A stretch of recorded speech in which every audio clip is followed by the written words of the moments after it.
Oh, you are most welcome to another exciting review of Eat That Dog by Brian Tracy. And tonight we're going to be looking at the reason or reasons why you should detach from technology and why you should also eat the salami frog. Please sit back, relax as we delve into tonight's review. We're looking at chapters 17 and 18. Right. Chapter 17 says, get out of the technological time sinks. Yes, there is more to life than just increasing its speed. We live in a fast paced world, right? There is more to life than trying to catch up with everything that is going on in the world and around us. Technology can be your best friend and your worst enemy at the same time.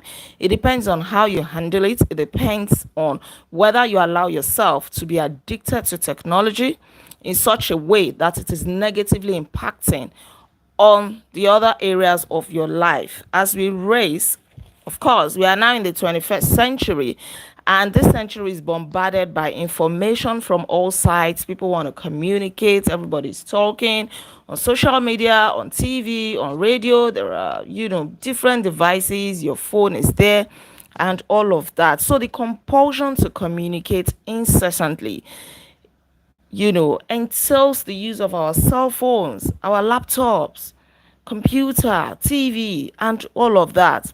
But then you have a choice. You definitely have a choice. And people who actually invent this technology have shown us that you can control your life even though you're surrounded by technology, even though everybody wants to be technologically inclined. I was watching a video recently, and the video was trying to mention names of popular inventors. And for example, Bill Gates, who invented the computer. No, he didn't invent the founder of Microsoft, right? The video was trying to say that that he controls the time that his children spend on the computer, and that the owner of one fast food, I can't remember the name now, does not even allow his own children to eat much of the burger or the junk foods that they produce. So you have a choice. And a very good example, another good example is Bill Gross, manager of more than $600 billion in fixed income funds and bonds. He's famous for exercising. He puts his phone aside and he exercises, he meditates. He does not allow technology to replace some of the other important things in his life. That means that you have a choice. You are in control. So don't become addicted. If I ask us to indicate now, we see that, for so many of us, when we wake up in the morning, the first thing we want to do, is to reach out for our phones. Even before you say your morning prayer, even before you say good morning to your spouse, you have already reached out for your phone. You are checking. Do I have any message? What's going on? And before you know it, you're on TikTok, you're on YouTube, and you're already delving into those things that you do not plan to do for that day. That is how people procrastinate. That is how people find it difficult to get a hang on the important things that they are supposed to be doing, and then they get carried away with frivolous things that do not add value to their lives. Now, it doesn't mean you shouldn't do this at all, but if you do not take charge of your life, if you become addicted, technology can become a negative thing. So don't become addicted. There's a story of this businessman who would spend so many hours. No, before that, the author was trying to give an example of a particular luncheon that he attended, and somebody said the grace, or more like a prayer. And when the person was done, and he and others opened their eyes, they saw other people still buried with their hands on their laps and their heads down, as if they were praying, but they were actually not praying. They were busy on their phones. It was the days of BlackBerry. They were just chatting, pressing the computer, like when teenagers will be playing video games and all of that. Isn't that what is applicable today? You go out with somebody, and instead of you having real-time conversations to improve your communication skills, to sharpen your social skills, you are busy on the phone. If care is not taken, some of us will not even be able to communicate in years to come. And that is the truth. We will not be able to communicate. And in these days that there is AI, before AI will think for you, AI will do everything for you.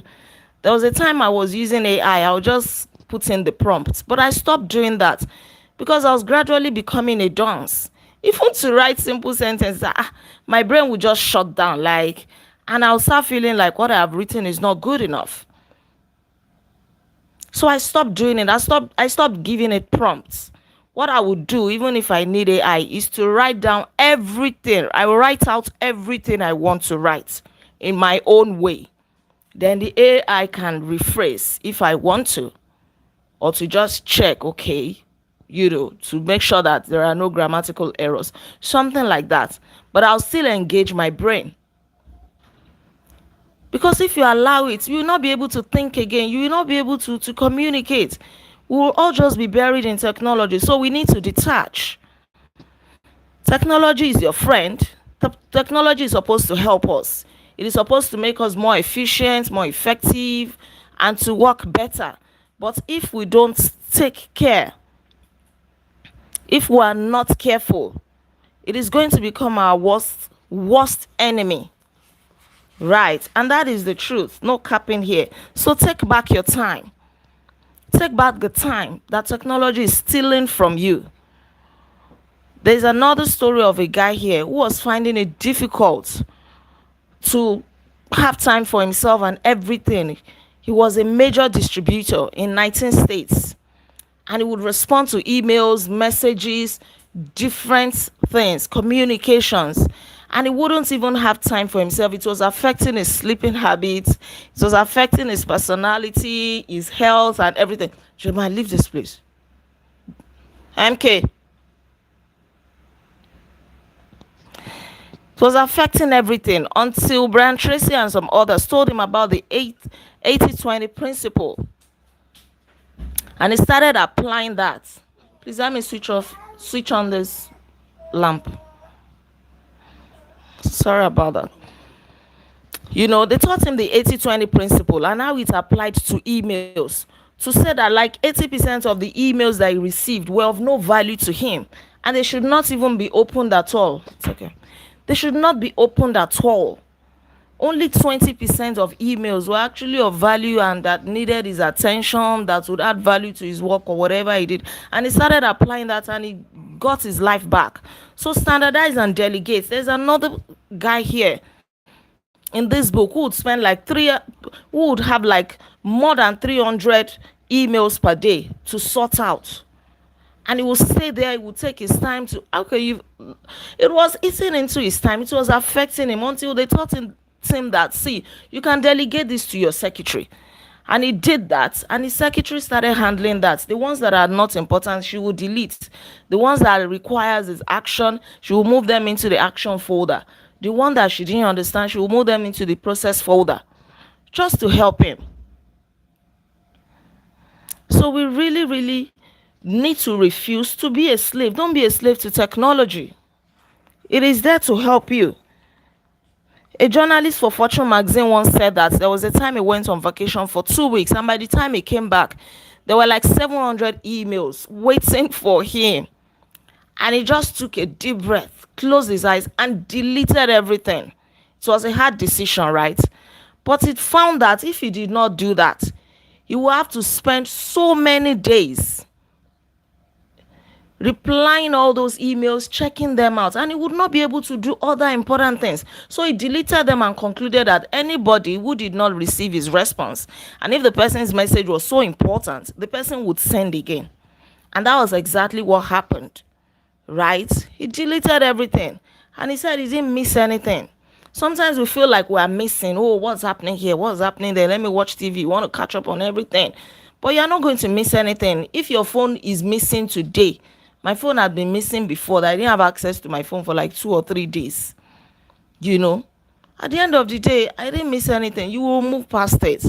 So you are supposed to be a master over technology, or technology is supposed to be your servant and you the master. So use it to your advantage. Continuous contact is not essential. You want to keep in touch with everybody, you want to be abreast of everything, you want to just make sure that you're in tune. And you don't even have time to spend with your family, even when you're at the dining table, you are buried in your phone. When you're at work, that your hand is just itchy to grab your phone to check. It's a big problem. And many of us are in this trap. It's a big problem. It's a trap. It's a trap. I know, I'm sure you get the message. Right. It's a trap.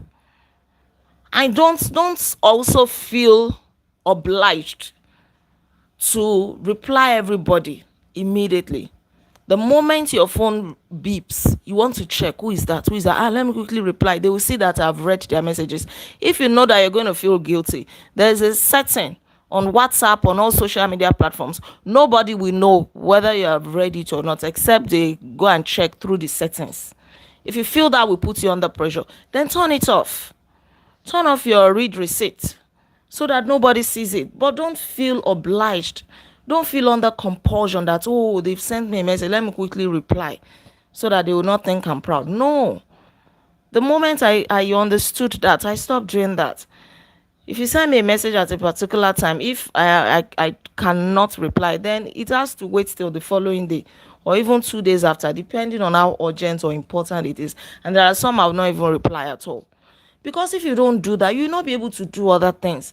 Imagine how many times your phone has to beep in a single day. I have to reply everybody.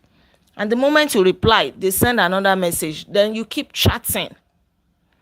For some, I'll tell them if it's important, let's jump on a quick call. I'd rather do a quick call of 2 minutes than for me to keep chatting back and forth with you for like 20 minutes when I can use that time to do something else. So I have learned to do this, right? And it is helping me a lot. Otherwise, imagine me a content creator. The DMs are there, DMs of different medias. Some people just want you to advise them. Some people just want to ask questions. Some people will just say hello. Some people, imagine replying to everybody. What time will I have for my family or to do other important things, right? So we really need to be a master over technology, not a slave. So let's quickly look at chapter 18. Slice and dice the task. The beginning of a habit is like an invisible thread. But every time we repeat the act, we strengthen the strand. Add to it another filament until it becomes a great cable and binds us irrevocably, thought and act. So habits usually start very small. You think that is not noticeable, is not obvious. But if you repeat it and repeat it and repeat it, it becomes a stronghold, right? And that is how the habit of procrastination also starts. So a major reason for procrastination on big, important tasks is that they appear so large and formidable when you first approach them. So one method you can use is the salami slice. If you know the salami slice or the salami roll, right? If you don't know it, imagine any roll, hamburger, fish roll, meat pie, whatever. Take it slice by slice, or slice bread. Take it slice by slice. Use the salami slice method of getting work done. With this method, you lay out the task in detail and then resolve to do just one slice. Don't do more than one slice at a time. Just one slice at a time. Just like eating a roll of salami, one slice at a time. Eating, sliced bread, you take it one slice at a time. Or eating an elephant, one bite at a time. You don't put a big elephant into your mouth. Where is the mouth? The mouth is too small.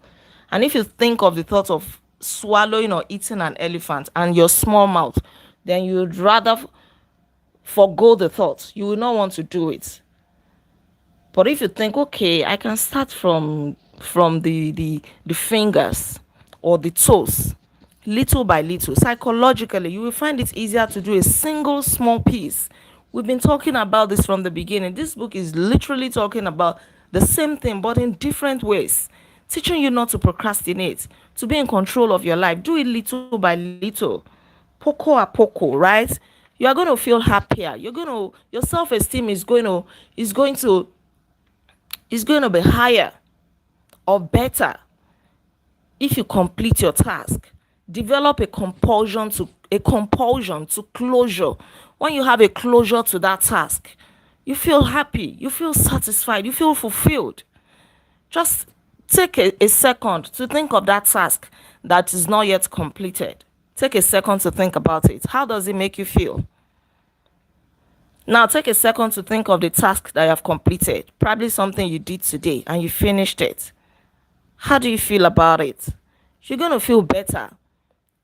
There's going to be a release of endorphins in your brain. You feel good about yourself. So always have a compulsion to closure, that this work that I have started, I am going to finish it. You can also use the Swiss cheese. It's also like the salami method, right? Your Swiss cheese, you Swiss cheese a task when you resolve to work for a specific period on it, even if it's 5 minutes or 10 minutes. Tell yourself that you will punch a hole in it. The cheese is just here. It's a whole cheese, looking fresh, untouched. Punch a hole in that cheese. Or let me bring it home. Maybe you are a Nigerian. You want to eat a bowl of wheat. Punch a hole in it. Just punch a hole in it. Disfigure it. Because the moment it's still looking nice and fine, untouched, you will keep looking at it. Punch a hole in it. Just like your Swiss cheese. And then tell yourself, for 5 minutes, 10 minutes, I will work on this thing. Even if I won't do any other thing. 5 or 10 minutes. Whether I get to the end or not. Whether I do it to a satisfiable sport or not. I am just going to start this thing. I will just start. If it is 10 words I can start. Maybe you want to write a book. You will start. The author says he has several friends who have become best-selling authors by simply resolving to write 1 page or even 1 paragraph per day until the book was completed. And you can do the same. When I was doing my PhD, I told myself that I'll write at least, on a day that I'm not in the mood, 1 page of my thesis. 1 page I will write. That was when I got to the writing section. Right? 1 page I would write. Before I got there, when I was still reading articles and doing research, I resolved that at least I would review 1 article in a day. I would highlight it, I would read it, underline some things. I would do that every single day, and it helped me.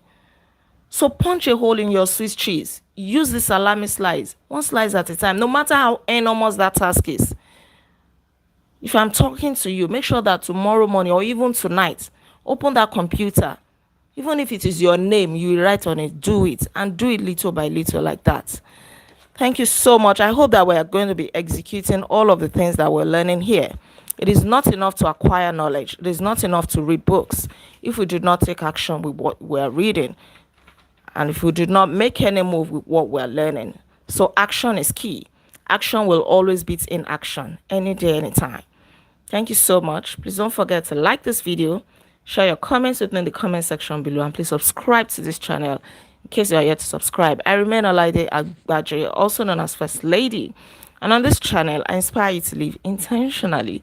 I'll come your way again tomorrow by God's grace as we review chapter 19 of Eat That Frog, which says create large chunks of time. It's going to be another interesting review. Until then, be intentional. Bye. That's right, El Zamani. Knowledge is not power until it is applied. Applied knowledge is power. Thank you. Bye-bye.